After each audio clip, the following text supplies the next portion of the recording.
안녕하세요. 김부부의 성공 네트워크 마케팅의 김정현입니다. 오늘 저와 함께할 강의는 정말 특별합니다. 바로 세계적인 리더십 전문가 존 맥스웰의 리더십 골드입니다. 잠시 이 숫자들을 보시죠. 존 맥스웰의 책은 전 세계 50개 언어로 번역되어 무려 3,600만 부 이상 판매되었습니다. 그는 2014년 미국 경영협회에서 비즈니스계 넘버원 리더로 선정되었고 비즈니스 인사이더지와 INCG에서 세계에서 가장 영향력 있는 리더십 전문가로 인정받았습니다. 특히 리더십 골드는 그가 60세가 되기 전까지는 절대 쓰지 않겠다고 다짐했던 책입니다. 왜 그랬을까요? 40년 이상의 리더십 경험에서 정제된 진짜 금맥, 그 황금 같은 교훈들을 담기 위해서였습니다. 오늘 이 영상 하나로 여러분은 존 맥스웰이 평생을 걸쳐 배운 26가지 리더십의 황금 원칙을 만나게 됩니다. 책의 주요 내용은 그대로 요약했으나 저작권의 문제와 책에 대한 이해도를 높이기 위해서 실제 적용 사례들은 현대의 것을 활용하였음을 우선 밝혀드립니다. 관심 있으신 분들은 존 맥스웰의 리더십 골드를 꼭 일독하시기를 권유드립니다. 지금 바로 시작하겠습니다. 먼저 존 맥스웰이라는 인물에 대해 알아볼까요?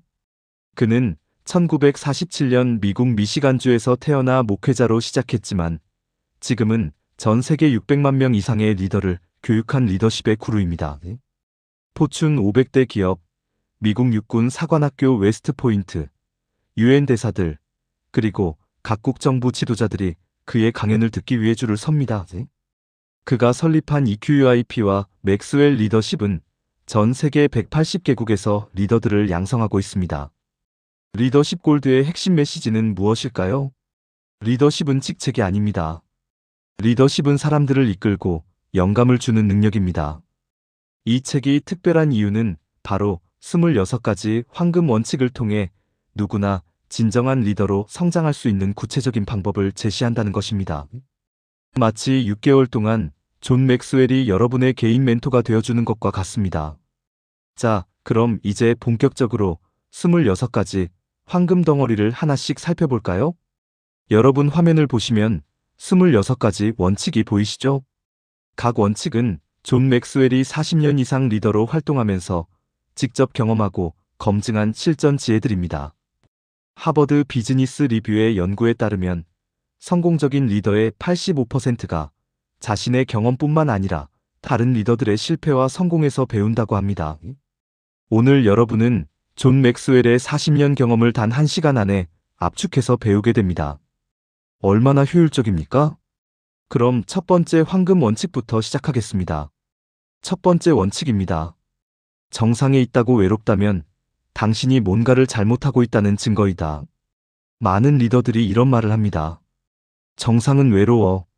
하지만 존 맥스웰은 단호하게 말합니다. 그것은 잘못된 리더십의 증거라고요.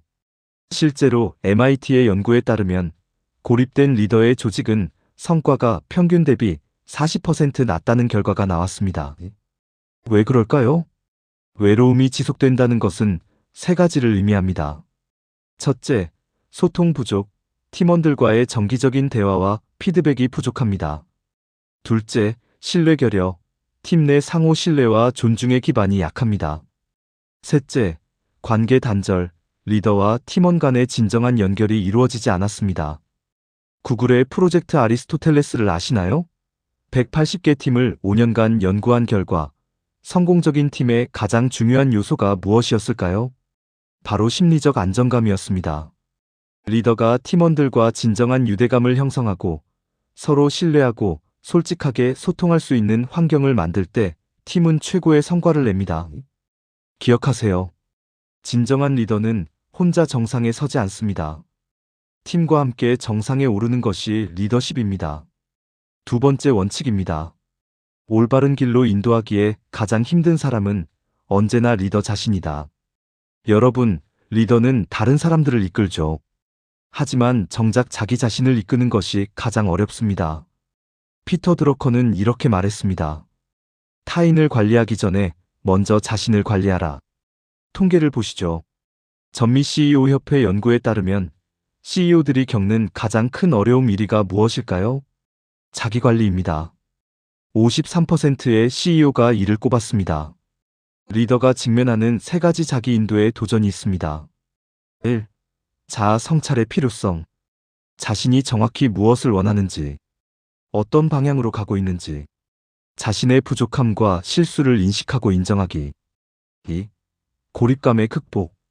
높은 위치로 올라갈수록 지원과 피드백이 줄어듭니다. 이는 자기 확신을 잃게 하거나 잘못된 결정을 내리게 만듭니다. 3. 내적 갈등 관리. 자신이 원하는 방향과 팀원들의 기대를 조화롭게 맞추기. 에이브러햄 링컨은 이렇게 말했습니다. 거의 모든 사람은 역경을 견딜 수 있다. 그러나 한 사람의 성품을 시험하려면 그에게 권력을 주어라. 실천 방법. 매일 15분씩 자기 성찰 시간 갖기. 신뢰할 수 있는 멘토나 코치 두기. 정기적인 360도 피드백 받기. 진정한 리더십은 자기 자신을 먼저 올바르게 이끄는 것에서 시작됩니다. 세 번째 원칙입니다. 결정적 순간에 당신의 리더십이 결정된다. 평소에 좋은 리더처럼 보이는 것은 쉽습니다. 하지만 진정한 리더십은 위기의 순간에 드러납니다. 2008년 금융위기를 기억하시나요? 수많은 기업들이 무너졌지만 어떤 기업들은 오히려 더 강해졌습니다. 스타벅스의 하워드 슐츠 CEO는 당시 회사를 구하기 위해 1만 개 이상의 매장을 3시간 동안 동시에 폐쇄하고 전 직원에게 재교육을 실시했습니다. 이것은 엄청난 위험을 감수한 결정이었죠. 하지만 이 결정적 순간의 리더십으로 스타벅스는 부활했습니다. 위기에서 리더가 해야 할 4단계. 1단계 위기인식, 예기치 않은 상황을 빠르게 파악하고 본질을 이해합니다. 2단계 신속한 판단, 담대함과 결단력을 보여주며 명확한 방향을 제시합니다. 3단계 팀 소통, 팀원들과 감정을 공유하고 의견을 경청하며 불안을 해소합니다. 4단계 신뢰 구축, 위기를 극복하는 과정에서 팀과의 유대를 더욱 강화합니다. 맥킨지 연구에 따르면 위기를 잘 관리한 기업은 그렇지 않은 기업보다 14% 더 빠르게 성장합니다. 중요한 것은 위기는 곧 기회라는 것입니다. 시장의 변화, 경쟁사의 출현, 내부 갈등. 이 모든 것이 리더가 진가를 발휘할 수 있는 무대입니다. 여러분의 결정적 순간은 언제 올까요? 준비되셨나요? 네 번째 원칙입니다. 뒤를 걷어차이면 앞서고 있다는 증거이다. 비판받는 것, 좋아하는 사람 아무도 없습니다. 하지만 존 맥스웰은 비판을 완전히 다른 관점에서 봅니다. 아리스토텔레스가 뭐라고 했죠? 비판을 피하는 방법은 간단하다. 아무 말도 하지 말고, 아무것도 하지 말고, 아무것도 되지 마라.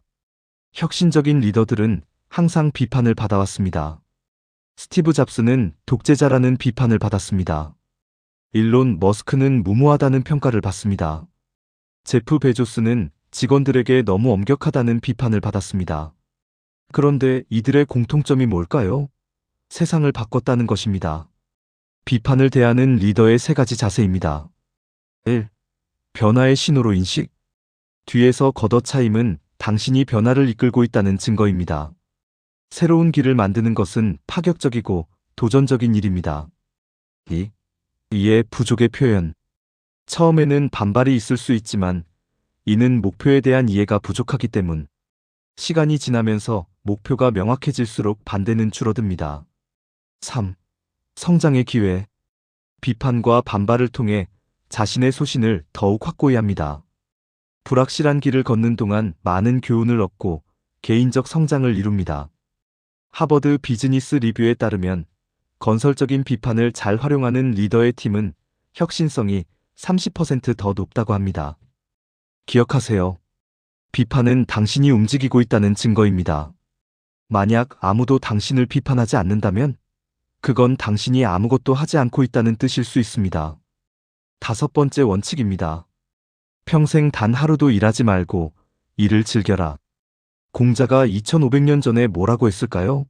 하는 일을 즐기면 평생 단 하루도 일하지 않는 것과 같다. 갤럽의 연구 결과가 충격적입니다. 전 세계 직장인의 85%가 자신의 일에 열정이 없다고 답했습니다. 일에 열정이 있는 직원은 생산성이 21% 높고 이직률은 59% 낮습니다. 스티브 잡스의 유명한 스탠퍼드 연설을 기억하시나요?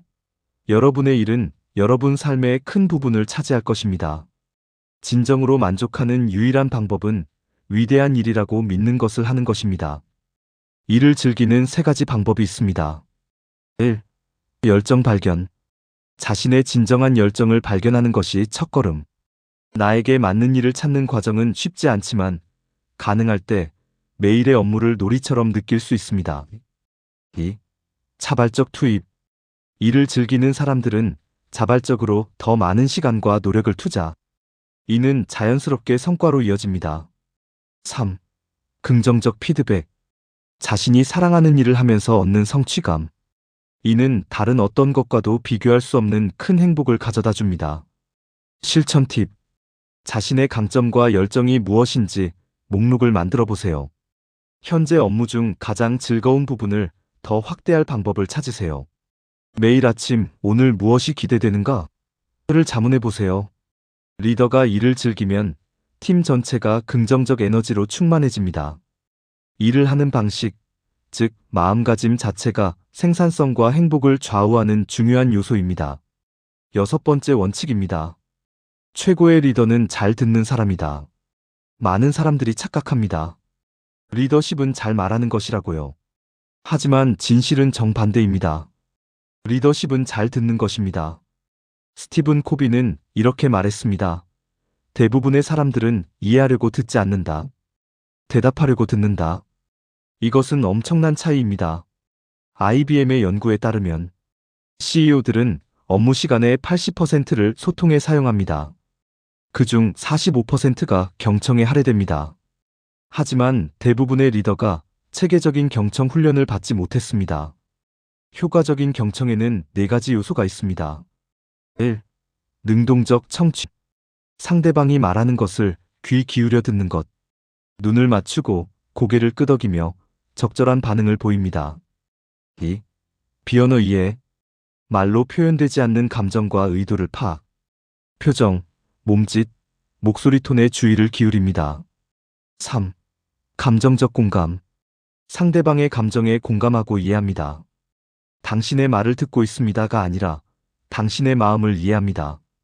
4. 열린 소통. 솔직한 의견 교환의 환경을 조성합니다. 판단하지 않고 비난하지 않고 먼저 이해하려 합니다.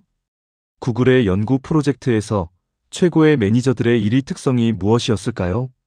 바로 구드 코치, 팀원의 말을 경청하고 적절한 코칭을 제공하는 능력이었습니다. 실천 방법. 일주일에 한 번, 각 팀원과 15분 1대1 미팅. 말하는 시간보다 듣는 시간을 2배 이상 갖기. 무엇이 필요한가? 보다 어떻게 느끼는가? 를 먼저 물어보기. 사람들은 자신의 이야기를 들어주는 사람에게 더 많은 열정과 헌신을 보입니다. 리더가 팀원의 이야기에 귀 기울일 때 팀원들은 자신이 조직의 중요한 일원이라고 느끼고 보다 적극적으로 참여합니다. 7번째 원칙입니다. 강점을 찾아 강점에 집중하라. 전통적인 경영 방식은 이랬습니다. 약점을 보완하라. 하지만 존 맥스웰과 현대 리더십 이론은 정반대를 말합니다. 강점을 극대화하라. 갤럽의 30년 연구 결과 강점 찾기를 통해 밝혀진 사실. 자신의 강점을 활용하는 직원은 업무 몰입도가 6배 높습니다. 강점 기반 팀은 생산성이 12.5% 향상됩니다. 강점을 활용하는 조직은 이직률이 절반으로 줄어듭니다. 피터 드러커는 이렇게 말했습니다. 약점을 보완하는데 너무 많은 시간을 쓰지 마라. 강점을 탁월함으로 만드는 데 집중하라. 강점 중심 리더십의 4단계입니다. 1단계 자기인식. 자신이 잘하는 일이 무엇인지, 어떤 활동에서 에너지를 얻는지 고민. 타인의 피드백을 통해 객관적인 시각을 얻습니다. 2단계 동기부여. 사람들은 자신이 잘하는 일을 할 때 더 많은 만족감을 느낍니다. 그 결과 더 높은 성과를 거두게 됩니다. 3단계 팀 강점 결합. 팀원 각자의 강점을 이해하고 조화롭게 결합. 공통의 목표를 효율적으로 달성할 수 있습니다. 4단계 지속적 강화. 강점을 지속적으로 탐색하고 강화하는 습관. 이것이 개인과 조직의 성장을 이끕니다. 실전 예시, 애플의 스티브 잡스.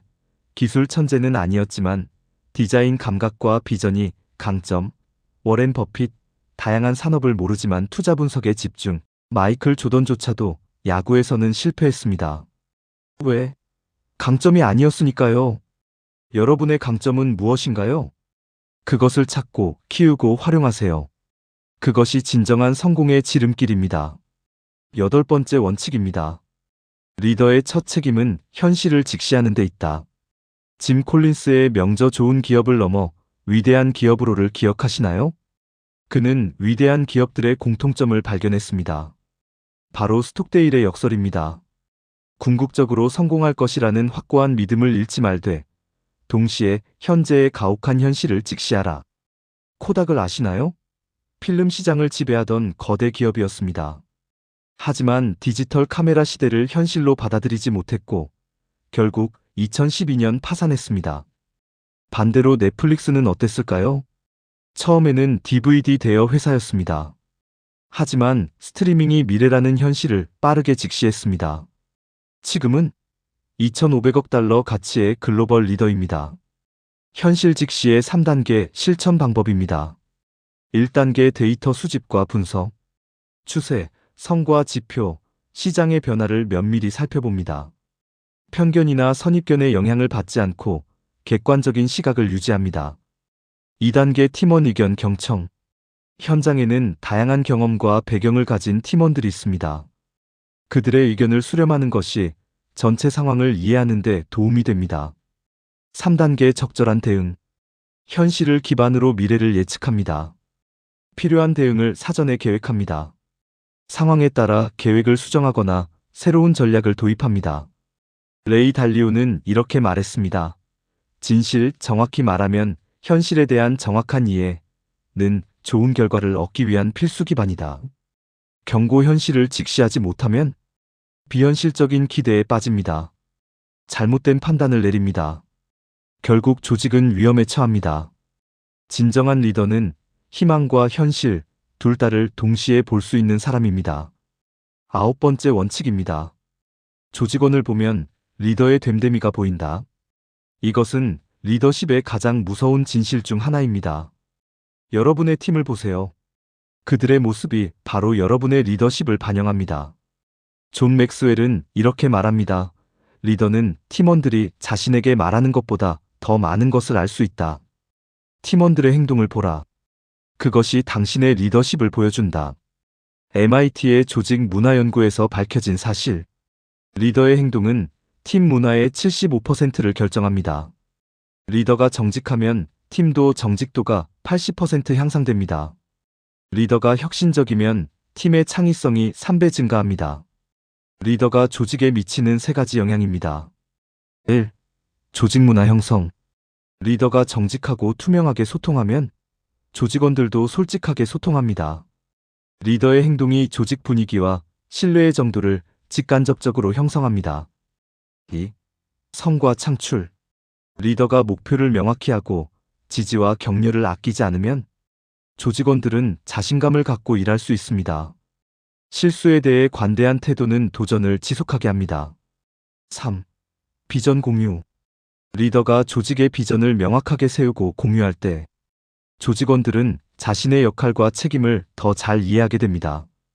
실제 사례. 사티아 나델라가 마이크로소프트 CEO가 된 후 무엇을 했을까요? 러니도렐 문화를 강조했습니다. 노의 소리 아니라.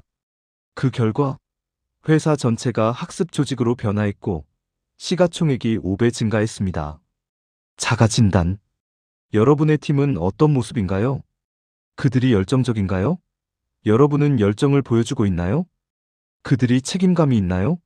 여러분은 책임감을 보여주고 있나요? 그들이 혁신적인가요? 여러분은 혁신을 장려하고 있나요? 거울은 거짓말을 하지 않습니다. 조직원은 리더의 거울입니다. 10번째 원칙입니다. 오리를 독수리 학교에 보내지 마라. 이것은 존 맥스웰이 짐 론짐란에게서 빌려온 유명한 비유입니다. 무슨 뜻일까요? 오리는 수영의 달인입니다. 독수리는 비행의 달인입니다. 오리를 독수리 학교에 보내면 어떻게 될까요? 아무리 노력해도 오리는 독수리처럼 날 수 없습니다.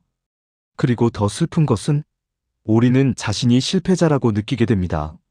맥킨지의 연구. 적재적소에 배치된 직원은 생산성이 5배에서 10배까지 높습니다. 잘못 배치된 인재는 조직의 가장 큰 비용이 됩니다. 마커스 버킹엄은 이렇게 말합니다. 사람들은 약점을 고치는데 평생을 보내지만 진정한 성공은 강점을 극대화하는 데서 온다. 적재적소의 실천 방법. 1. 고유한 강점 인정. 각 팀원의 독특한 재능과 강점을 파악합니다. 모두를 똑같이 만들려 하지 마세요. 2. 적재적소 배치. 리더는 팀원들이 자신의 강점을 최대한 발휘할 수 있도록 지원합니다. 각자의 재능이 가장 빛날 수 있는 장소에 배치합니다. 실제 사례 구글의 20% 시간 제도를 아시나요? 직원들이 업무 시간의 20%를 자신이 원하는 프로젝트에 쓸 수 있게 합니다. 지메일, 구글 뉴스가 이렇게 탄생했습니다. 왜 성공했을까요? 각자의 강점과 열정을 활용했기 때문입니다. 리더의 역할. 오리에게 날기를 강요하지 마세요. 오리가 최고로 헤엄칠 수 있는 연못을 찾아주세요. 그곳에서 오리는 챔피언이 될 것입니다. 기억하세요. 모든 사람은 천재입니다. 하지만 물고기를 나무 타기로 평가한다면 물고기는 평생 자신을 바보라고 믿을 것입니다. 알베르트 아인슈타인. 11번째 원칙입니다. 중요한 것에 집중하라. 스티브 잡스가 애플로 복귀했을 때 가장 먼저 한 일이 뭐였을까요? 350개의 제품을 단 10개로 줄였습니다. 모두가 미쳤다고 했습니다. 하지만 결과는 애플의 부활이었습니다. 워렌 버핏은 이렇게 말합니다. 성공한 사람과 매우 성공한 사람의 차이는 매우 성공한 사람은 거의 모든 것에 노라고 말한다는 것이다. 파레토 법칙을 아시나요? 결과의 80%는 노력의 20%에서 나옵니다. 매출의 80%는 고객의 20%에서 나옵니다. 성과의 80%는 활동의 20%에서 나옵니다. 그렇다면 질문은 간단합니다. 그 20%는 무엇인가요? 집중력을 높이는 4가지 방법입니다. 1. 명확한 비전 수립. 비전은 조직이 나아가야 할 방향을 제시합니다. 모든 팀원이 나아갈 길을 정리해줍니다. 2. 우선순위 설정. 아이젠하워 매트릭스를 사용하세요. 긴급하고 중요한 일. 긴급하지 않지만 중요한 일 여기에 집중. 긴급하지만 중요하지 않은 일. 긴급하지도 중요하지도 않은 일. 3. 에너지 관리. 팀원들이 중요한 일에 집중할 수 있도록 충분한 시간과 에너지를 할당. 불필요한 회의와 업무를 제거하세요. 4. 지속적 평가. 정기적으로 목표를 점검합니다. 변화된 상황에 맞춰 전략을 조정합니다. 노라고 말하기. 구글의 레리 페이지는 이렇게 말합니다. 우리가 노라고 말한 것들이 우리를 예스로 이끕니다. 실천 과제. 오늘부터 하지 않을 일 목록을 만드세요. 여러분의 가장 중요한 3가지는 무엇인가요? 그것에 80%의 에너지를 쏟으세요. 레오나르도 다빈치는 이렇게 말했습니다. 단순함은 궁극의 정교함이다. 중요한 것에 집중하세요. 그것이 탁월함으로 가는 길입니다. 12번째 원칙입니다. 가장 큰 잘못은 어떤 잘못을 하고 있는지 묻지 않는 것이다. 구글에는 질문하는 문화가 있습니다. TGIF 미팅에서는 누구든 CEO에게 질문할 수 있습니다. 결과, 구글은 세계에서 가장 혁신적인 회사 중 하나가 되었습니다. 하버드 비즈니스 스쿨의 연구. 질문을 많이 하는 리더의 팀은 혁신성이 34% 높습니다. 질문하는 문화가 있는 조직은 직원 만족도가 27% 높습니다. 소크라테스는 2400년 전에 이미 알았습니다. 나는 답을 알지 못한다. 하지만 질문을 할 수 있다. 질문이 가져오는 3가지 변화. 1. 조기 문제 발견. 리더가 질문을 통해 팀원들의 의견과 피드백을 정기적으로 수집, 문제를 조기에 발견하여 해결할 수 있습니다. 2. 신뢰 구축. 팀원들이 리더에게 솔직하게 의견을 전달할 수 있는 환경. 상호 신뢰가 쌓입니다. 3. 혁신 촉진. 질문을 통한 소통은 조직의 건강을 유지합니다. 새로운 아이디어를 창출하는 데 필수적입니다. 효과적인 질문의 종류. 1. 열린 질문. 어떻게 생각하세요? 무엇이 가장 큰 도전인가요? 어떻게 개선할 수 있을까요? 2. 탐구적 질문. 좀 더 자세히 설명해 주시겠어요? 그렇게 생각하는 이유는 무엇인가요? 3. 미래 지향적 질문. 6개월 후 우리는 어디에 있기를 원하나요? 이 프로젝트가 성공하려면 무엇이 필요한가요? 위험한 리더의 신호. 내가 다 안다는 태도. 팀원의 의견을 묻지 않음. 질문을 약점으로 여김. 에드 캠멀은 이렇게 말합니다. 리더가 방 안에서 가장 똑똑한 사람이 되려고 하면 실패한다. 리더는 방 안의 모든 사람이 똑똑해지도록 만드는 사람이다. 오늘부터 실천. 매일 팀원에게 무엇이 가장 어려웠나요? 를 물어보세요. 주간 미팅에서 어떻게 개선할 수 있을까요? 를 질문하세요. 질문은 리더의 겸손함을 보여주고 팀의 지혜를 끌어냅니다. 13번째 원칙입니다. 시간을 관리하지 마라. 삶 자체를 관리하라. 많은 사람들이 시간 관리에 집착합니다. 더 많은 일정을 채우고, 더 빨리 움직이고, 더 효율적이 되려고 합니다. 하지만 존 맥스웰은 말합니다. 그것은 틀렸다. 스티븐 코비의 시간 관리 매트릭스를 기억하시나요? 가장 중요한 것은 긴급하지 않지만 중요한 일입니다. 관계 구축, 장기 계획, 건강 관리, 학습과 성장. 하지만 우리는 대부분의 시간을 긴급한 일에 씁니다. 하버드 비즈니스 리뷰의 연구. CEO들의 72%가 일과 삶의 불균형을 경험합니다. 번아웃된 리더의 팀은 성과가 23% 낮습니다. 삶 관리의 5가지 핵심 요소. 1. 명확한 목표. 목표가 분명할수록 시간도 자연스럽게 관리됩니다. 무엇을 위해 사는가? 를 먼저 답하세요. 2. 유연한 대응. 자신의 감정과 상황에 맞춰 유연하게 대응합니다. 완벽한 계획보다 현명한 적응이 중요합니다. 3. 과정 존중. 결과뿐만 아니라 과정과 경험을 소중히 여깁니다. 목적지도 중요하지만 여정 자체를 즐기세요. 4. 관계의 질. 인간관계에 필요한 시간을 할애합니다. 가장 중요한 사람들과 의미 있는 시간을 보내세요. 5. 삶의 균형. 진정으로 중요한 것에 집중합니다. 1. 건강, 관계, 성장 모두에 투자하세요. 브로니 웨어라는 호스피스 간호사가 쓴 책을 아시나요? 죽는 순간 후회하는 5가지. 그중 1위가 무엇이었을까요? 다른 사람이 기대하는 삶이 아닌 내가 원하는 삶을 살 용기를 내지 못한 것. 실천 방법. 매주 일요일, 다음 주의 3가지 우선순위 정하기. 매일 아침, 오늘 무엇이 나를 행복하게 할까? 질문하기. 매달 관계, 건강, 성장에 투자한 시간 점검하기. 아리스토텔레스는 말했습니다. 우리는 반복적으로 하는 것이다. 따라서 탁월함은 행위가 아니라 습관이다. 시간을 관리하지 마세요. 삶을 디자인하세요. 14번째이자 마지막 원칙입니다. 리더의 역할을 유지하기 위해서는 계속 배워야 한다. 찰리 먼거 워렌 버핏의 파트너는 이렇게 말합니다. 내가 아는 현명한 사람 중 항상 읽지 않는 사람은 없다. 아무도 없다. 빌 게이츠는 1년에 50권의 책을 읽습니다. 일론 머스크는 하루에 책 2권을 읽는다고 합니다. 마크 큐바는 하루에 3시간씩 읽습니다. 우연일까요? 아닙니다. PwC의 CEO 연구.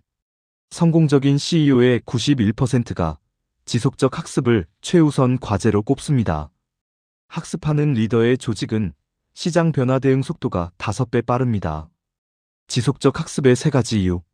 1. 시대 적응. 기술 발전과 글로벌화에 대응하기 위해 끊임없이 새로운 지식을 습득해야 합니다. AI, 블록체인, 메타버스. 내일의 트렌드를 오늘 배우세요. 2. 학습 문화.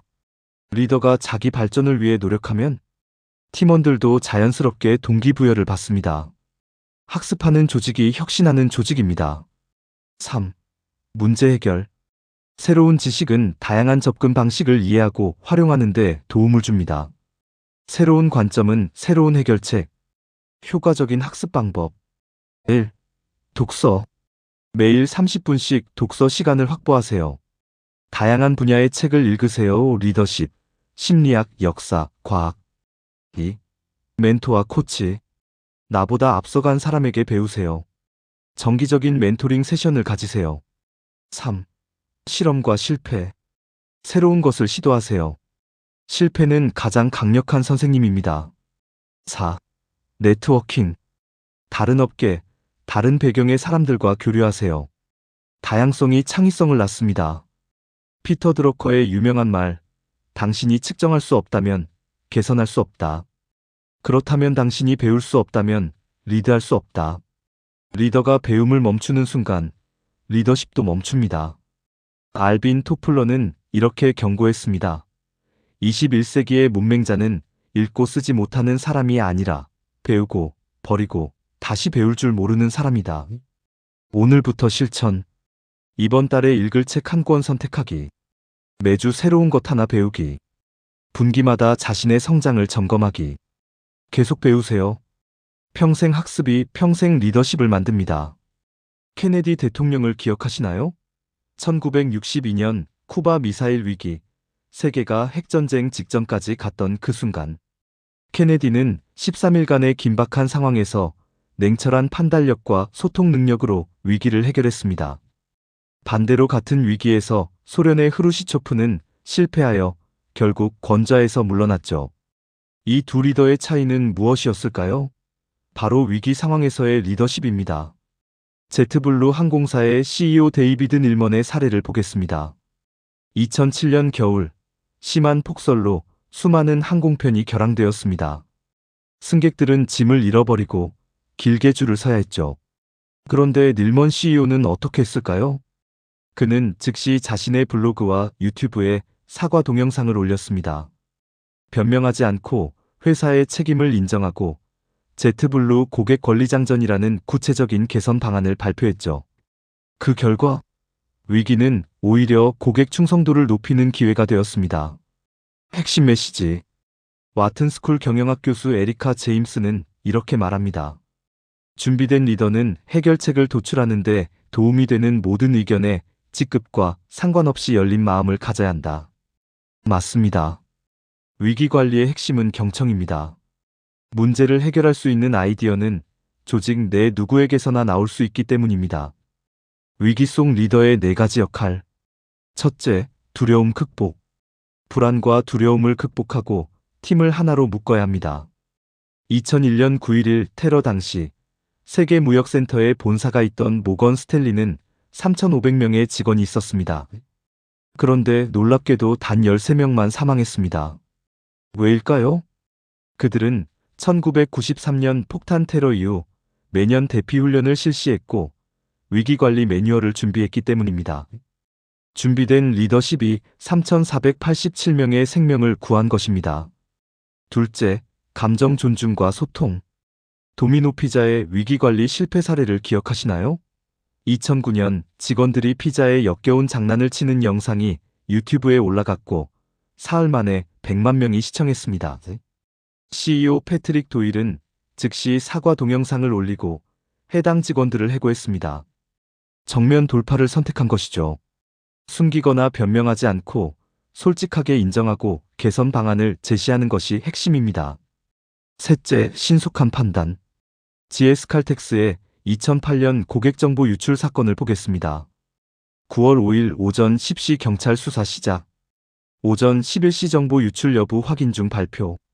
오후 3시 정보 유출 죄송 기자회견. 오후 7시 데이터베이스 분석 결과 98% 일치 발표. 이처럼 신속하고 투명한 대응이 신뢰를 유지하는 핵심입니다. 넷째, 실행력 발휘. 마텔의 밥 에커트 회장 사례입니다. 2007년 중국산 장난감에서 납성분이 검출되어 2천만 개를 리콜해야 했습니다. 에커트 회장은 다른 말은 모두 핑계라며 직접 TV 인터뷰에 응했습니다. 언론 노출을 꺼리는 다른 CEO들과 달리 그는 위기 앞에 직접 섰습니다. 여러분, 위기는 피할 수 없습니다. 하지만 준비된 리더는 위기를 기회로 바꿀 수 있습니다. 평소에 소통 문화를 만들고 위기 관리 시스템을 준비하고 무엇보다 솔직함과 투명성을 유지하세요. 그것이 위기에서 빛나는 리더의 모습입니다. 충격적인 통계 하나 알려드릴게요. 미국의 한 조사에 따르면 89%의 상사들이 직원이 회사를 떠나는 가장 큰 이유는 돈이라고 생각합니다. 하지만 실제는 어떨까요? 전혀 다릅니다. 퇴직과 이직에 가장 큰 영향을 미치는 것은 연봉이 아니라 직속 상사입니다. 잡코리아의 2023년 조사를 보면 중소기업의 63.8%가 잦은 퇴사로 인한 시간과 비용 부담을 겪고 있습니다. 그리고 59.3%가 조직 분위기 위축을, 52.7%가 원활한 업무 진행에 차질을 경험했다고 답했습니다. 핵심 메시지. 사람들은 회사를 떠나는 것이 아닙니다. 사람을 떠나는 것입니다. 상사를 떠나고 동료와의 관계를 떠나고 조직 문화를 떠나는 것이죠. 직원 이탈의 실제 이유들. 1. 리더십 문제. 경직된 조직을 보면 상사가 결정권을 독점하고 책임은 지지 않습니다. 하급자는 의견도 내놓을 수 없고 책임만 집니다. 빨간펜 상사 아시죠? 회식 때는 웃으며 얘기하다가 돌아와서 보고서에 온통 빨간펜으로 수정합니다.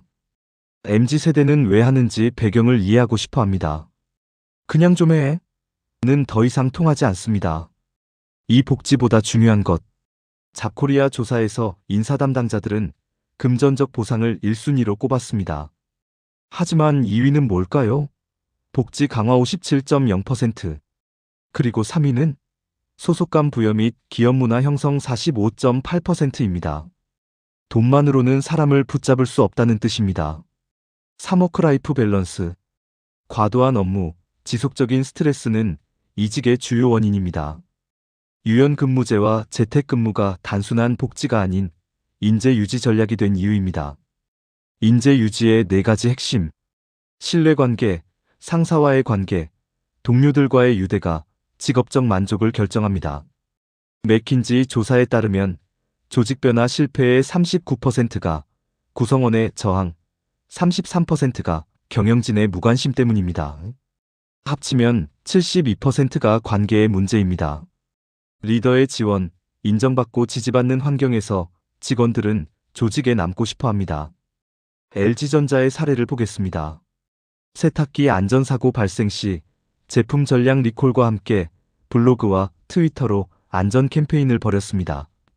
소비자 과실로 떠넘기지 않고 위험 요인을 인정한 것이 오히려 긍정적 이미지를 만들었습니다. 소통 강화, 팀원 간의 관계를 강화하고 긍정적인 문화를 만드는 것이 핵심입니다.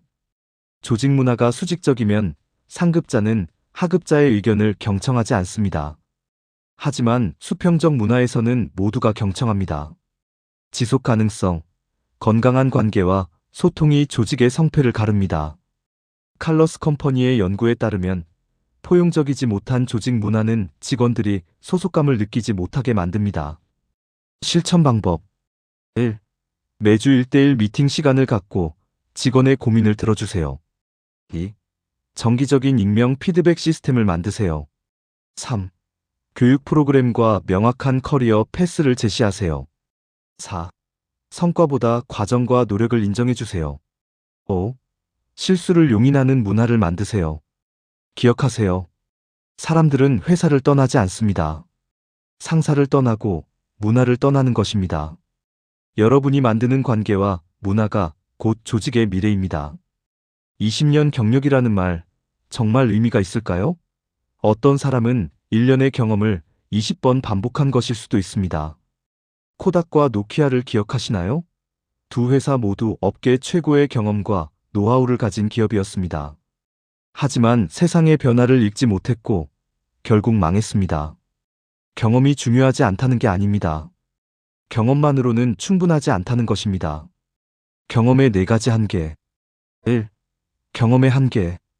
동일한 상황이라도 환경과 조건이 변하면 결과도 달라집니다.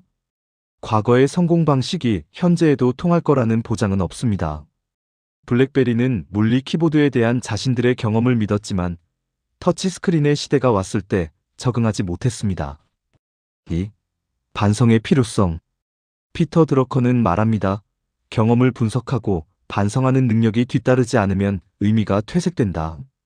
단순히 경험하는 것이 아니라 그 경험에서 무엇을 배웠는지가 중요합니다. 실리콘밸리에서 실패한 창업자가 더 환영받는 이유는 실패에서 배운 교훈이 있기 때문입니다. 3. 지식과 학습. 성공적인 리더들은 경험보다 지식과 학습의 중요성을 강조합니다. 워렌 버핏은 하루 5시간에서 6시간을 독서에 투자합니다. 90세가 넘은 나이에도요. 빌 게이츠는 연간 50권의 책을 읽고 매년 싱크위크를 가집니다. 다른 사람의 경험을 배우고 다양한 지식의 원천에서 통찰을 얻으려는 노력이 필요합니다. 4. 유연성과 적응력. 고정된 경험에 의존하기보다는 지속적인 학습과 열린 사고가 더 중요합니다. 넷플릭스의 리드 헤이스팅스 CEO는 DVD 우편 대여라는 성공 경험에 안주하지 않고 스트리밍으로 전환했습니다. 자신의 경험마저도 의심하고 새로운 정보를 받아들일 준비가 되어 있어야 합니다. 진정한 학습을 위한 방법. 경험 저널 쓰기. 매일 저녁 10분. 오늘의 경험을 되돌아보고 교훈을 기록하세요. 무엇을 했는가가 아니라 무엇을 배웠는가를 쓰세요. 다양한 관점 탐구. 자신의 분야 밖의 책을 읽으세요. 예술가는 과학책을, 엔지니어는 철학책을, CEO는 인문학 책을 읽으세요. 실패를 자산으로. 아마존의 제프 베조스는 실패는 발명의 필수 요소라고 말합니다. 파이어 폰의 1억 7천만 달러 손실 후 그들은 에코와 얼렉서를 만들었습니다. 멘토와 네트워크. 다른 사람의 20년 경험을 2시간 대화로 배울 수 있습니다. 적극적으로 멘토를 찾고 네트워크를 만드세요. 마무리 경험은 소중합니다. 하지만 경험에서 배우지 않고 새로운 지식을 받아들이지 않고 변화에 적응하지 못한다면 그 경험은 오히려 독이 될 수 있습니다. 평생 학습자가 되세요. 그것이 진정한 리더의 자세입니다. 여러분, 솔직히 말해보세요. 회의 끝나고 이 회의 왜 했지? 라고 생각해 본 적 있으신가요? 한국의 직장인들은 평균적으로 주 9시간을 회의했습니다. 그런데 그중 70%가 비효율적이라고 느낍니다. 엄청난 시간 낭비죠. 효율적인 회의의 비결은 무엇일까요? 놀랍게도 회의 전 회의에 있습니다. 회의 전 준비의 4단계. 1단계 목표 설정. 회의가 끝났을 때 무엇이 결정되어야 하는가? 아마존의 제프 베조스는 E- 피처 룰을 만들었습니다. 피자 2판으로 배불리 먹을 수 있는 인원만 회의에 참석시킵니다. 그리고 회의 전에 반드시 6페이지 메모를 작성하게 합니다. 파워포인트 금지. 왜냐고요?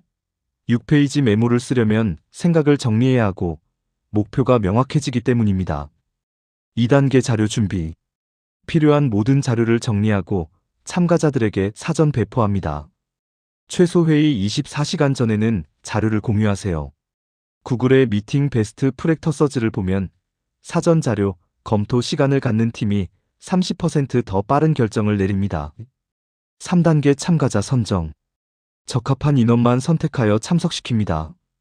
각자의 역할을 명확히 합니다. 의사결정자, 조언자, 실행자. 불필요한 사람을 회의에 부르는 것은 그 사람의 시간을 훔치는 것입니다. 4단계 진행 방식. 회의 진행 방식에 대한 합의를 통해 갈등이나 혼선을 최소화합니다. 타임키퍼를 정하세요. 각 안건별 시간을 명확히 하세요.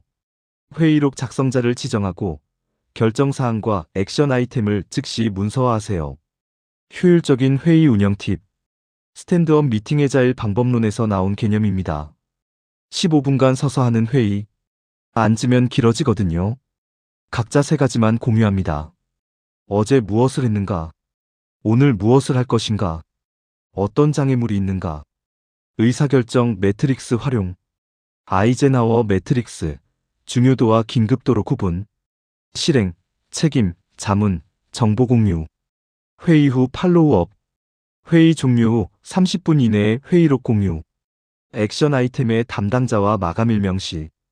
다음 회의 전에 진행 상황 체크. 실전 사례, 마이크로소프트 사티아 나델라 CEO가 취임한 후 마이크로소프트의 회의 문화가 완전히 바뀌었습니다. 파워포인트 대신 사전 읽기 자료 의무화.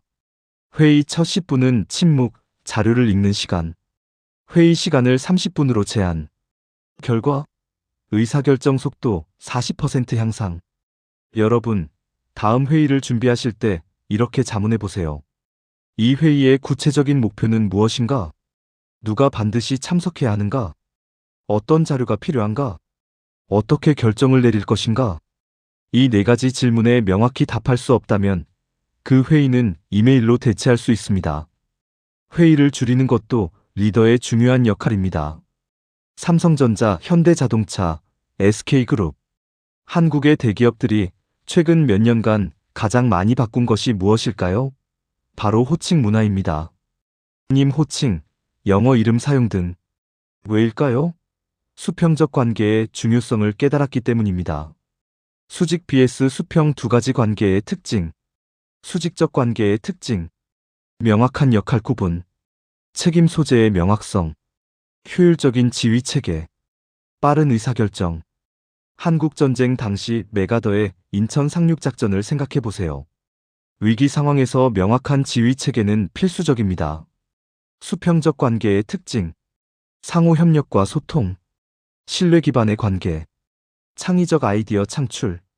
자유로운 의견 표현. 픽사를 보세요. 주니어 애니메이터도 감독에게 직접 아이디어를 제안할 수 있습니다. 그래서 토이스토리, 인사이드 아웃 같은 혁신적인 작품이 나옵니다. 수평적 관계가 중요한 이유. 1. 협력 강화. MIT의 연구에 따르면 수평적 조직 구조를 가진 팀이 혁신 제품을 만들 확률이 35% 더 높습니다. 왜일까요? 각자의 전문성과 경험이 존중받게 되고 더 창의적이고 혁신적인 아이디어가 창출되기 때문입니다. 구글의 20% 시간 제도를 아시나요? 직원들이 업무 시간의 20%를 자유롭게 사용할 수 있습니다. 지메일, 구글 뉴스가 이렇게 만들어졌습니다. 2. 동기부여. 구성원들이 자신의 역할을 가치 있게 여기며 주인의식을 가질 수 있게 됩니다. 자포스의 홀라크라시를 보세요. 전통적인 관리자와 직원 구조를 없앴습니다. 대신 자율적인 팀 단위로 운영합니다. 결과, 직원 만족도 85%, 이직률 업계 최저. 3. 자유로운 소통. 누구나 자유롭게 의견을 제시하고 피드백을 주고받을 수 있는 환경이 조성됩니다. 넷플릭스의 레디컬 캔더 레더컬 캔더 문화를 보세요. 누구나 CEO에게도 직접적인 피드백을 줄 수 있습니다. 그 결정은 실수인 것 같습니다 라고 말할 수 있어요. 수평적 관계 구축 실천법. 1. 정기적인 타운홀 미팅. 분기별로 전체 직원이 모이는 자리. CEO가 직접 질문에 답변. 익명 질문도 허용. 2. 크로스 펑셔널 프로젝트. 다른 부서 사람들과 함께 프로젝트 진행. 수평적 협력 경험. 다양한 관점 학습. 3. 멘토링 프로그램. 단, 영멘토링도 포함. 주니어가 시니어에게 최신 트렌드 가르치기. 서로 배우는 문화. 4. 오픈 오피스. 물리적 공간도 중요합니다. CEO 방을 없앤 기업들. 다 같이 앉아서 일하기. 중요한 균형하지만 주의하세요. 수평적 관계만 강조하다가 의사결정이 느려지고 책임 소재가 불분명해질 수 있습니다. 아마존의 타입 1, 타입 2 결정을 보세요. 타입 1 되돌릴 수 없는 중요한 결정, 수직적 의사결정. 타입 2 되돌릴 수 있는 결정, 수평적, 빠른 의사결정. 여러분의 조직을 돌아보세요. 수직적 관계와 수평적 관계가 적절히 균형을 이루고 있나요? 명령과 통제의 시대는 끝났습니다. 협력과 신뢰의 시대입니다. 하지만 책임과 실행력은 여전히 중요합니다. 이 균형을 찾는 것, 그것이 현대 리더의 과제입니다. 스티브 잡스는 2007년에 중요한 결정을 내렸습니다. 아이팟의 성공을 포기하고 아이폰에 올인하기로. 당시 많은 사람들이 반대했습니다. 왜 잘 나가는 아이팟을 죽이려 하나? 하지만 그 결정이 애플을, 그리고 세상을 바꿨습니다. 반대로 노키아의 CEO 스티븐 앨롭은 2011년에 결정했습니다. 안드로이드 대신 윈도우 폰을 선택하기로. 그 결과 노키아의 몰락. 우리의 미래는 우리가 내리는 결정에 의해 만들어집니다. 효과적인 의사결정 4단계 프로세스. 1단계 정보 수집. 충분한 정보를 바탕으로 결정을 내려 미래의 불확실성을 최소화합니다. 피터 드러커의 조언. 드러난 사실로부터가 아니라 자신의 견해로부터 출발하라. 그리고 사실로 검증하라. 실전 팁. 최소 3가지 이상의 정보 출처 확보. 반대 의견도 적극 수집. 데이터와 직관의 균형. 2단계 다양한 관점. 팀원들의 생각과 아이디어를 수렴하여 포괄적인 결정을 내립니다. IBM의 잼 세션. 72시간 동안 전 세계 직원들이 온라인으로 토론. 10만 명 이상 참여. 혁신적인 아이디어 도출. 주의사항. 집단사고 조심. 악마의 변호인 지정. 다양성 확보. 나이, 경험, 배경. 3단계 실행관리 결정. 실행 과정의 문제들을 예측하고 사전에 대비합니다. 프리모덤 기법이 결정이 실패했다고 가정합시다. 왜 실패했을까요? 미리 실패 원인을 찾아내기. 사전에 대비책 마련. 리스크 최소화. 4단계 평가와 개선. 결과를 평가하고 피드백을 통해 지속적으로 개선합니다. PDCA 사이클. 플랜 계획. 2 실행. 책 평가. 액트 개선. 의사결정의 함정들. 1. 분석 마비. 너무 많은 정보를 모으다가 결정을 못 내리는 경우. 해결책.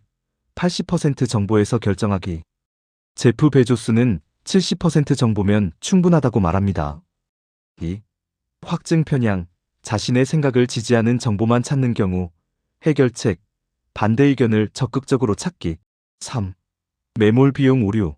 이미 투자한 것 때문에 잘못된 결정을 계속하는 경우. 해결책.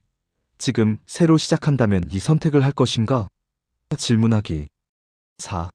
사회적 압력. 다수의 의견에 휩쓸리는 경우. 해결책. 익명 투표. 독립적 사고 시간 주기. 여러분, 오늘 어떤 결정을 내리시겠습니까? 작은 결정이라도 신중하게, 하지만 빠르게 내리세요. 완벽한 정보를 기다리지 마세요. 70%면 충분합니다.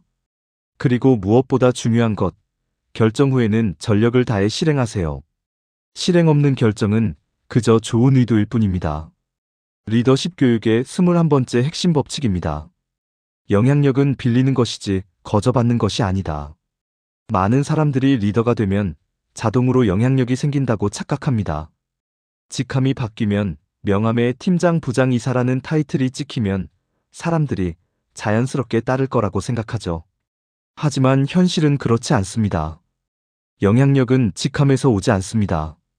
영향력은 매일매일 쌓아 올리는 신뢰에서 나옵니다. MIT의 조직심리학 대가인 에드거 샤인 교수는 50년 연구 끝에 이렇게 말했습니다. 진정한 영향력은 공식적 권한이 아니라 사람들과 맺는 관계의 질에서 나온다고 말이죠. 구글, 애플, 마이크로소프트 같은 세계적 기업들이 왜 겸손한 질문을 강조할까요? 그들은 지시하고 명령하는 리더십이 더 이상 통하지 않는다는 걸 알았기 때문입니다.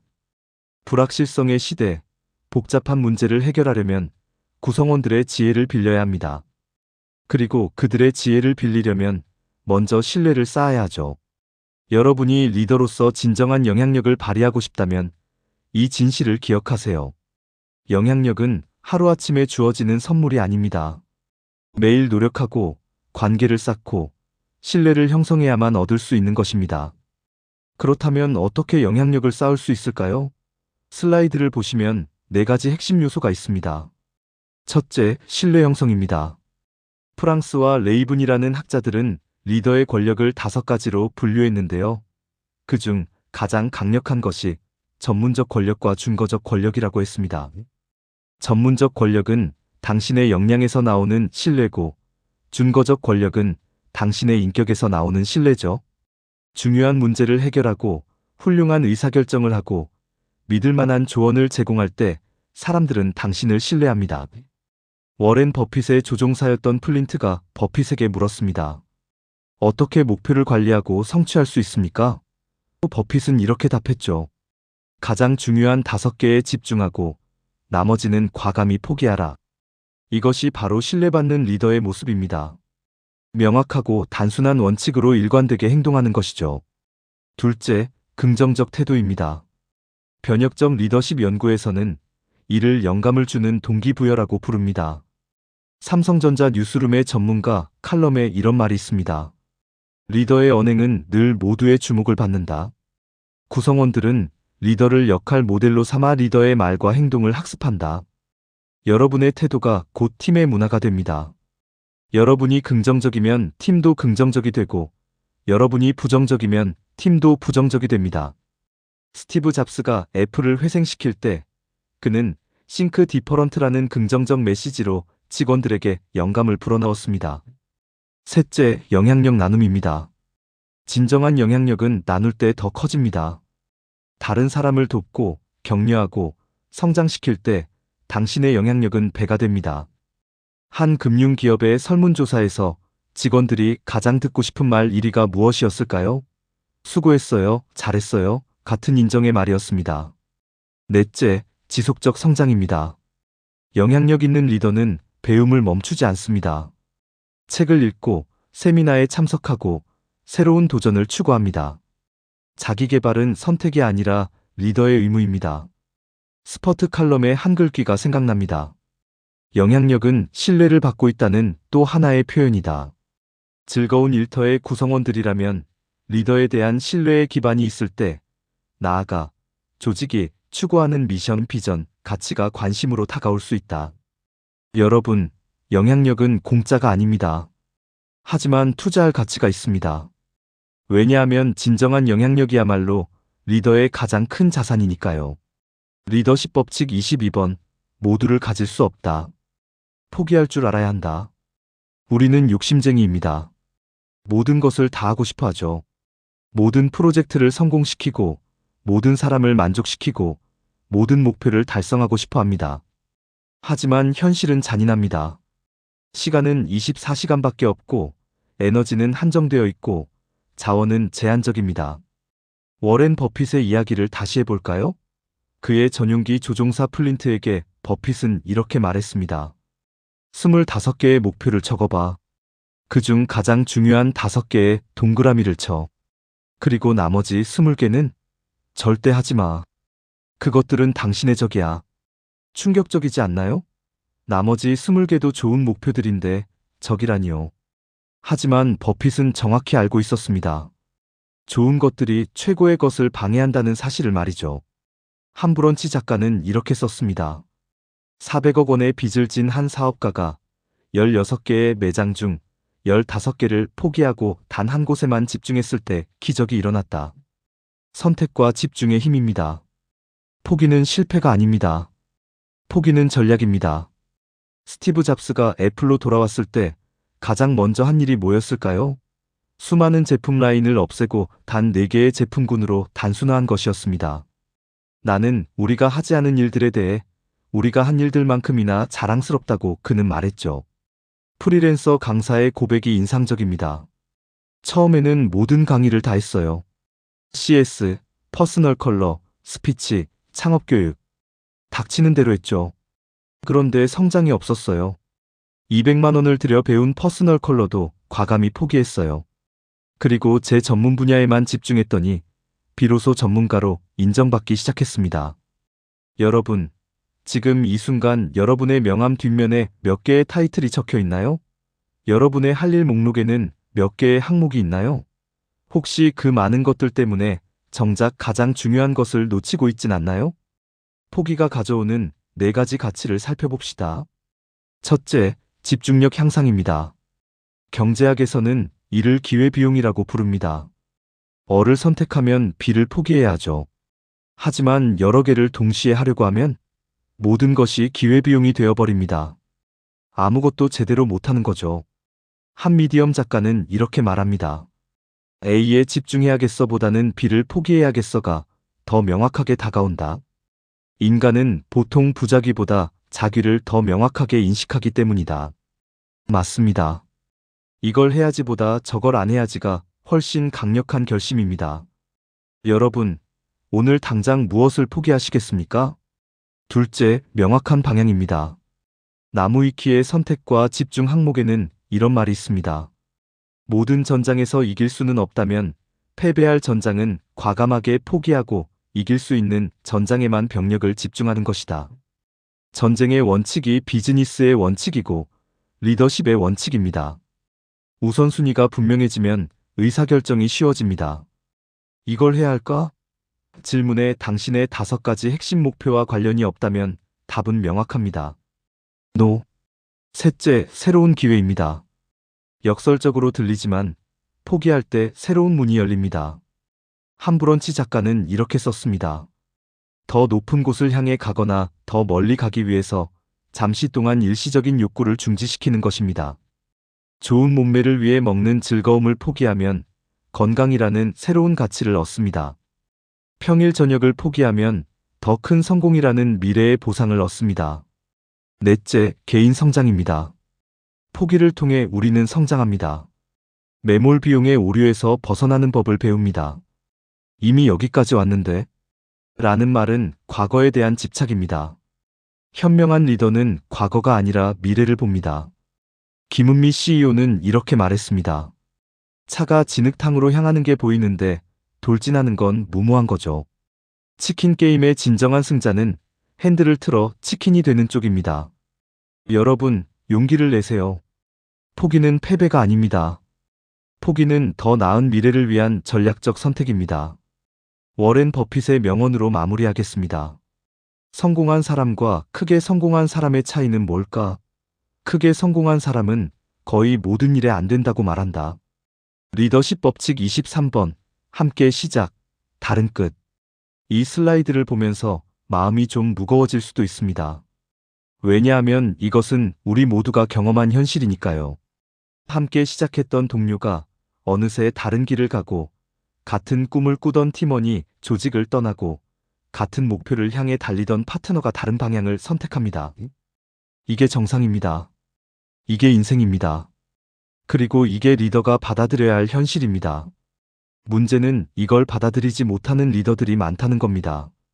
왜 나를 떠나? 배신자. 은혜를 모르는 놈. 이런 반응들 말이죠. 하지만 냉정하게 생각해 보세요. 그 사람은 당신을 배신한 게 아닙니다. 그저 자신의 인생을 선택한 것뿐입니다. 아시안 게임 때 함께 출발한 마라톤 선수들을 생각해 보세요. 모두 같은 출발선에서 시작합니다. 하지만 어떤 선수는 20km에서 기권하고 어떤 선수는 30km까지 가다가 멈춥니다. 그리고 소수만이 결승선을 통과하죠. 이게 잘못된 건가요? 아닙니다. 각자의 선택입니다. 조직도 마찬가지입니다. 함께 프로젝트를 시작했지만 누군가는 중간에 다른 기회를 발견합니다. 누군가는 현실적인 문제로 여정을 멈춰야 합니다. 누군가는 새로운 목표를 찾아 완전히 다른 방향으로 나아갑니다. 2019년 한 통계를 보면 직장인의 평균 근속 연수가 5.8년이었습니다. 이제는 더 짧아졌을 겁니다. 밀레니얼 세대와 Z세대는 평생 직장 개념이 없습니다. 그들에게 이직은 성장의 수단입니다. 그렇다면 리더는 어떻게 해야 할까요? 여정의 갈림길에서 리더가 해야 할 3가지를 살펴봅시다. 첫째, 개인의 성장을 인정하는 것입니다. 시간이 지나면서 사람은 변합니다. 3년 전의 당신과 지금의 당신이 다르듯이 당신의 팀원들도 성장하고 변화합니다. 어떤 직원은 처음에는 안정을 원했지만 이제는 도전을 갈구합니다. 어떤 직원은 처음에는 기술을 배우고 싶었지만 이제는 리더십을 발휘하고 싶어 합니다.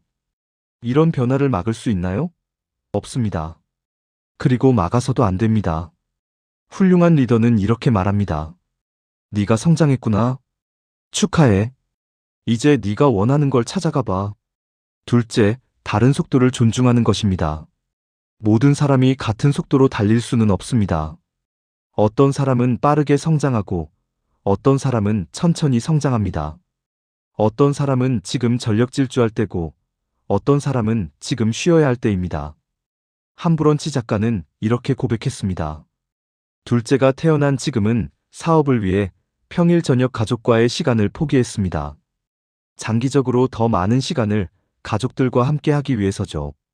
각자의 인생에는 각자의 타이밍이 있습니다. 지금 당신의 조직을 떠나는 사람이 있다면 그 사람에게는 지금이 떠날 타이밍인 겁니다. 셋째, 이해와 존중으로 배웅하는 것입니다. 이게 가장 중요합니다. 떠나는 사람을 어떻게 보내느냐가 남는 사람들에게 어떤 메시지를 주는지 생각해 보세요. 만약 당신이 떠나는 사람을 원망하고 비난한다면 남아있는 사람들은 이렇게 생각할 겁니다. 나도 나중에 떠날 때 저렇게 당하겠구나. 그러면 그들도 마음이 떠나기 시작합니다. 하지만 당신이 떠나는 사람을 축복하고 응원한다면 남아있는 사람들은 이렇게 생각할 겁니다. 우리 리더는 진정으로 우리의 성장을 바라는구나.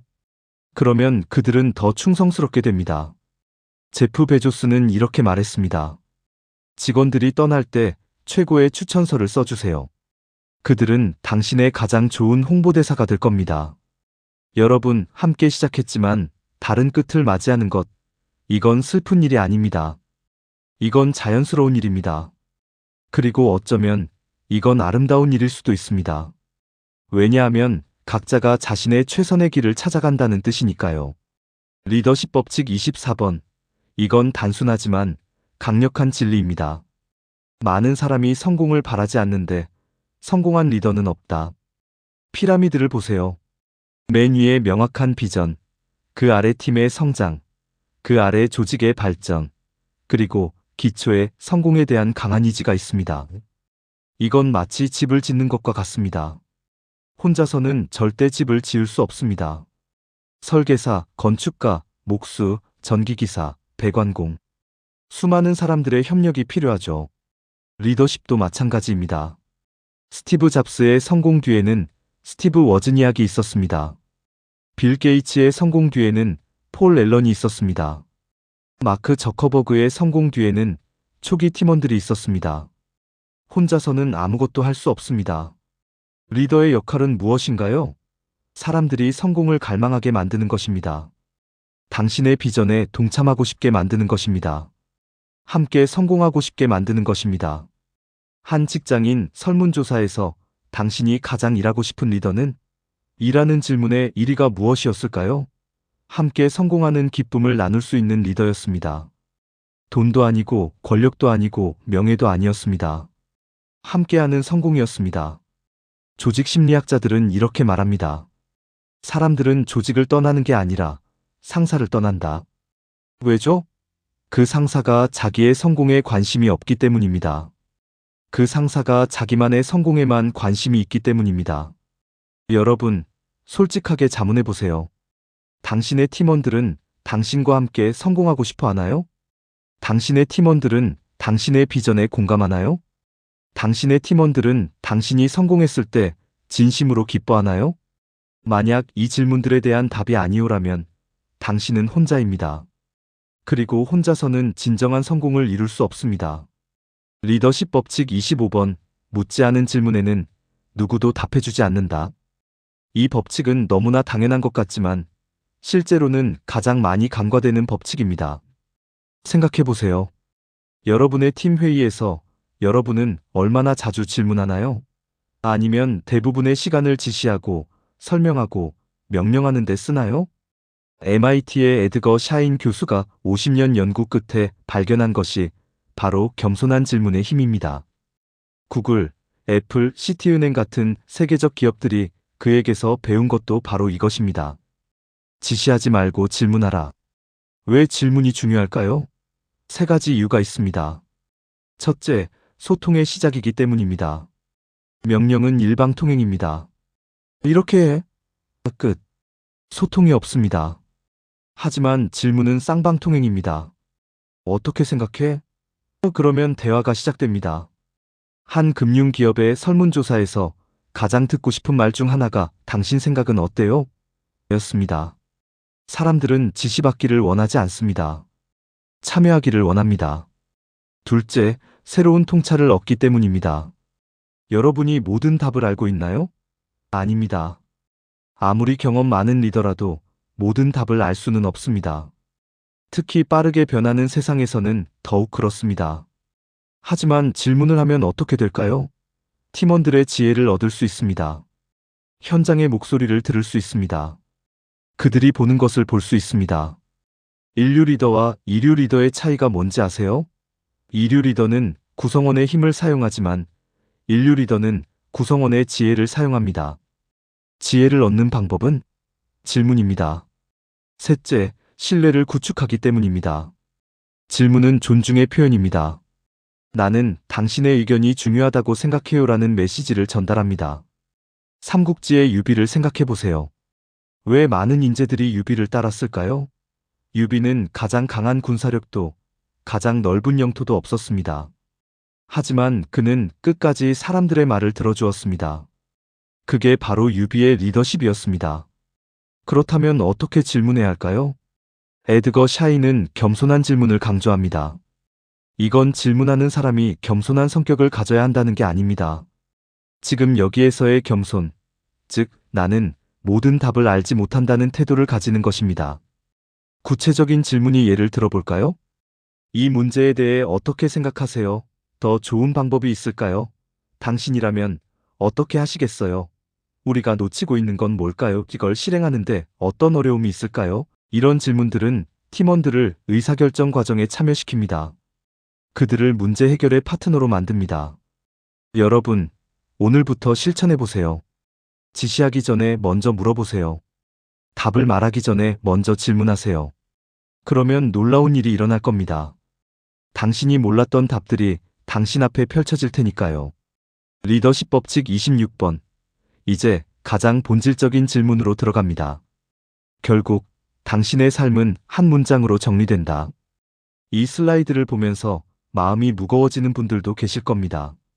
한 문장으로 내 인생을 정리한다고? 네, 그렇습니다. 우리가 원하든 원하지 않든 결국 사람들은 우리를 한 문장으로 기억합니다. 스티브 잡스는 어떻게 기억되나요? 세상을 바꾼 혁신가. 마하트마 간디는 비폭력으로 독립을 이룬 지도자. 빌 게이츠는 기술로 세상을 연결한 사람. 마더 테레사는 가장 낮은 곳에서 사랑을 실천한 사람. 그렇다면 당신은 어떻게 기억되고 싶으세요? 돈을 많이 번 사람? 높은 직위에 올랐던 사람? 성공한 사업가? 아니면 사람들의 삶을 변화시킨 리더? 다음 세대를 키운 멘토? 진정으로 팀을 아낀 리더? 한 문장으로 삶을 요약하는 작업은 자신에게 솔직해지는 기회를 제공합니다. 지금까지 무엇을 추구해 왔는지, 앞으로 무엇을 추구할 것인지 명확해집니다. 서울대 경영대 이현승 KB자산운용 사장은 이렇게 말했습니다. 인생의 완벽한 선택은 존재하지 않을지언정 나를 위한 최선의 선택, 나만의 해답은 존재할 수 있다. 당신의 한 문장은 무엇인가요? 생각해 보세요. 당신의 장례식에서 사람들이 당신에 대해 뭐라고 말할까요? 지금 이 순간부터 그 한 문장을 만들어가는 겁니다. 매일매일의 선택이, 매 순간의 결정이 모여서 그 한 문장을 만듭니다. 리더로서 남길 유산을 설계하라. 자, 이제 실전으로 들어가겠습니다. 이건 단순한 강의가 아닙니다. 여러분의 인생을 바꿀 수 있는 실습입니다. 리더십의 진정한 가치는 직책이나 성과가 아닙니다. 사람들의 삶에 남긴 긍정적 영향에서 비롯됩니다. 레거시, 즉 유산입니다. 당신이 이 조직을 떠난 후에도, 당신이 은퇴한 후에도, 심지어 당신이 이 세상을 떠난 후에도 사람들이 기억할 것. 그게 바로 당신의 유산입니다. 유산은 자동으로 만들어지지 않습니다. 의도적으로 설계해야 합니다. 지금부터 우리는 그 작업을 시작할 겁니다. 당신은 어떤 리더로 기억되고 싶습니까? 이 질문은 단순한 질문이 아닙니다. 이 질문은 당신의 리더십 철학을 정의하는 질문입니다. 이 질문은 당신의 모든 선택과 행동의 기준이 되는 질문입니다. 만약 이 질문에 명확한 답이 없다면 당신은 방향 없이 표류하는 것입니다. 바쁘게 일하지만 어디로 가는지 모릅니다. 열심히 노력하지만 무엇을 향해 노력하는지 모릅니다. 하지만 이 질문에 명확한 답이 있다면 모든 것이 달라집니다. 당신의 매일이 의미 있어집니다. 당신의 선택이 명확해집니다. 당신의 에너지가 한 곳으로 집중됩니다. 지금부터 우리는 세 가지 핵심 질문을 통해 당신만의 리더십 방향을 명확히 할 겁니다. 이 질문들은 단순하지만 강력합니다. 준비되셨나요? 그럼 시작하겠습니다. 첫 번째 질문, 내게 주어진 책임은 무엇인가? 지금 당신의 역할이 무엇인가요? 팀장, 부장, 이사, CEO? 그 직함이 요구하는 것이 정확히 무엇인가요? 많은 리더들이 이 질문에 대한 답을 명확히 하지 못합니다. 팀을 관리하는 것이라고 막연하게 생각하죠. 하지만 그게 전부일까요? 당신의 조직은 당신에게 무엇을 기대하나요? 당신의 팀원들은 당신에게 무엇을 필요로 하나요? 당신의 상사는 당신에게 무엇을 원하나요? 구체적으로 적어보세요. 나는 를 위해 를 해야 한다. 두 번째 질문, 내게는 어떤 능력이 있는가? 이건 자만이 아닙니다. 정직한 자기평가입니다. 당신의 강점은 무엇인가요? 당신이 잘하는 것은? 당신의 재능은? 당신의 전문성은? 프랑스와 레이븐의 연구를 기억하세요? 전문적 권력은 당신의 역량에서 나온다고 했죠. 당신의 역량이 무엇인지 명확히 알아야 그것을 활용할 수 있습니다. 동시에 당신의 약점도 인정하세요. 모든 것을 잘할 수는 없습니다. 하지만 당신이 잘하는 것에 집중한다면 그것만으로도 충분히 가치 있습니다. 세 번째 질문, 내게는 어떤 기회가 주어졌는가? 타이밍입니다. 여러분이 지금 있는 이 자리, 이 시기, 이 상황은 우연이 아닙니다. 기회입니다. 어떤 리더는 위기의 시기에 조직을 맡습니다. 이건 기회입니다. 위기를 극복한 리더로 기억될 기회죠. 어떤 리더는 성장하는 시기에 조직을 맡습니다. 이것도 기회입니다. 조직을 한 단계 도약시킬 기회죠. 어떤 리더는 변화의 시기에 조직을 맡습니다. 이 역시 기회입니다. 새로운 방향을 제시할 기회죠. 당신 앞에 열린 가능성은 무엇인가요? 지금 이 순간 당신이 할 수 있는 것은 무엇인가요? 이 세 가지 질문에 대한 답을 바탕으로 이제 당신만의 삶의 선언문을 작성하세요. 간결하지만 강력한 한 문장으로요. 예를 들어볼까요? 나는 팀원들이 최고의 잠재력을 발휘하도록 돕는 리더다. 나는 혁신을 통해 조직을 변화시키는 리더다. 나는 사람들을 연결하고 협력을 만들어내는 리더다. 나는 다음 세대 리더들을 양성하는 멘토다. 당신의 선언문은 무엇인가요? 선언문을 살아있는 현실로 만들기. 선언문을 작성하는 것만으로는 충분하지 않습니다. 그 선언문이 당신의 일상적 행동, 결정, 상호작용에 반영되어야 합니다. 오늘 당신은 유산에 걸맞게 살고 있습니까? 이 질문을 매일 아침 스스로에게 던지세요. 만약 당신의 선언문이 팀원들이 최고의 잠재력을 발휘하도록 돕는 리더인데 오늘 하루 팀원 한 명과도 제대로 대화하지 않았다면 당신은 선언문과 다르게 살고 있는 겁니다. 만약 당신의 선언문이 혁신을 통해 조직을 변화시키는 리더인데 오늘 하루 모든 결정을 안전하게 기존 방식대로만 했다면 당신은 선언문과 다르게 살고 있는 겁니다. 스스로에게 물어보세요. 슬라이드에 나온 질문들 말이죠. 나는 내가 작성한 선언문에 부끄럽지 않게 살고 있는가? 만약 그렇지 않다면 무엇이 나를 방해하고 있는가? 변화를 시작하기 위해 무엇을 해야 하는가? 더 나은 리더가 되기 위해 무엇을 더 해야 하는가? 실천 포인트를 보세요. 매일 저녁 5분만 투자하세요.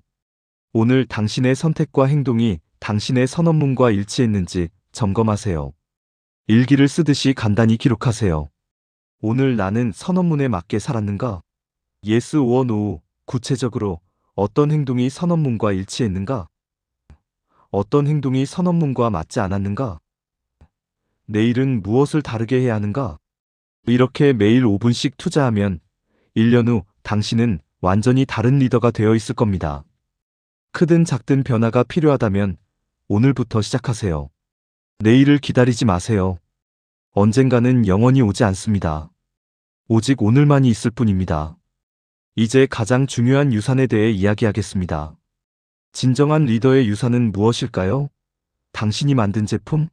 당신이 올린 매출? 당신이 받은 상? 아닙니다. 진정한 리더의 유산은 당신이 키운 사람들입니다. 잭 웰치, GE의 전설적인 CEO는 이렇게 말했습니다. 내가 가장 자랑스러워하는 것은 내가 만든 숫자가 아니라 내가 키운 리더들이다. 생각해보세요. 당신이 이 조직을 떠난 후 무엇이 남을까요? 당신이 만든 시스템, 그것도 언젠가는 바뀔 겁니다. 당신이 세운 기록, 그것도 언젠가는 깨질 겁니다. 하지만 당신이 키운 사람들, 그들은 계속 성장하고 또 다른 사람들을 키우고 당신의 영향력을 계속 퍼뜨릴 겁니다. 슬라이드의 세 단계를 보세요. 첫 번째, 신규 리더들과 대화하기. 당신의 궁극적 목표가 뭐예요? 그 목표를 달성했을 때 어떻게 평가받고 싶어요? 왜 그 목표를 선택했어요? 이런 질문들을 통해 그들이 자신의 목표를 명확히 하도록 도우세요. 두 번째, 구체적 계획 수립 지원. 그 목표를 이루기 위해 무엇이 필요해요? 지금 하고 있는 일이 그 목표에 어떻게 도움이 되나요? 무엇이 걸림돌이 되고 있나요? 추상적인 목표를 구체적인 행동 계획으로 바꾸도록 도와주세요. 세 번째, 삶의 선언문 작성 독려. 당신은 어떤 리더가 되고 싶어요? 당신의 핵심 가치는 뭐예요? 10년 후 사람들이 당신을 어떻게 기억했으면 좋겠어요? 그들이 자신만의 선언문을 작성하게 하고 그것을 실현하기 위한 구체적 행동 계획을 세우도록 지도하세요. 리더십은 평생의 여정입니다. 하룻밤 사이에 위대한 리더가 되는 사람은 없습니다. 계획적으로 공부하고 연구하며 끊임없이 성장해야 합니다. 당신이 오늘 키우는 리더들이 내일 더 나은 세상을 만들 것입니다. 그것이 바로 당신이 남길 가장 위대한 유산입니다. 여러분, 여기까지 함께 해주셔서 감사합니다. 우리는 오늘 리더십 골드의 1번부터 26번까지의 법칙들을 살펴봤습니다. 1. 정상에서 외롭다면 팀과의 연결이 부족합니다. 2. 자기 자신을 먼저 이끌어라. 자기 관리가 리더십의 출발점. 3. 결정적 순간에 진가가 드러난다. 위기가 기회다. 4. 비판은 앞서고 있다는 증거, 움직이고 있다는 신호. 5. 일을 즐겨라. 열정이 성과를 만든다. 6. 잘 들어라. 경청이 리더십의 핵심. 7. 강점에 집중하라. 약점 보완이 아닌 강점 극대화. 8. 현실을 직시하라. 진실이 좋은 결과의 기반. 9. 팀은 리더의 거울, 리더가 바뀌면 팀이 바뀐다. 10. 오리를 독수리 학교에 보내지 마라. 적재적소 배치. 11. 중요한 것에 집중, 노라고 말할 줄 알아야. 12. 질문하라. 질문이 혁신을 만든다. 13. 삶을 관리하라. 시간이 아닌 삶 전체를 디자인. 14. 계속 배워라. 학습이 멈추면 리더십도 멈춘다. 15번. 위기에서 빛나는 리더. 16번. 사람은 사람을 떠나는 것. 17번. 경험만으로는 충분하지 않다. 18번. 회의 전 회의의 중요성. 19번. 수평적 관계의 힘. 20번. 결정이 미래를 만든다. 21번. 영향력은 빌리는 것. 22번. 현명한 포기의 미학. 23번. 함께 시작, 다른 끝. 24번. 성공을 바라는 사람들. 25번. 질문의 힘. 26번. 한 문장으로 정리되는 삶. 그리고 마지막으로 리더로서 남길 유산을 설계하는 실습까지 했습니다. 이 모든 내용이 단순한 지식으로 끝나지 않기를 바랍니다. 이것이 여러분의 삶을 변화시키는 실천이 되기를 바랍니다. 기억하세요. 리더십은 직함이 아닙니다. 리더십은 선택입니다. 매일매일 당신이 내리는 선택의 결과입니다. 당신은 어떤 리더가 되고 싶으신가요? 당신은 어떤 유산을 남기고 싶으신가요? 당신은 어떻게 기억되고 싶으신가요? 이 질문들에 대한 답을 찾아가는 여정, 그것이 바로 리더십입니다. 여러분의 리더십 여정을 응원합니다. 감사합니다. 본 교육 자료의 모든 내용은 김부부의 성공 네트워크 마케팅 네이버 카페에 올려져 있습니다. 가입 후 다운받으실 수 있습니다. 기타 문의는 댓글이나 전화, 이메일로 연락주세요. 마지막으로 부탁드립니다. 이 영상이 도움이 되셨다면 구독 버튼을 눌러주세요. 좋아요를 눌러주세요. 알림 설정을 해주세요. 그리고 긍정의 댓글을 남겨주세요. 여러분의 작은 행동 하나하나가 더 많은 사람들에게 좋은 콘텐츠를 전달하는 힘이 됩니다. 다음 영상에서 또 만나요. 감사합니다.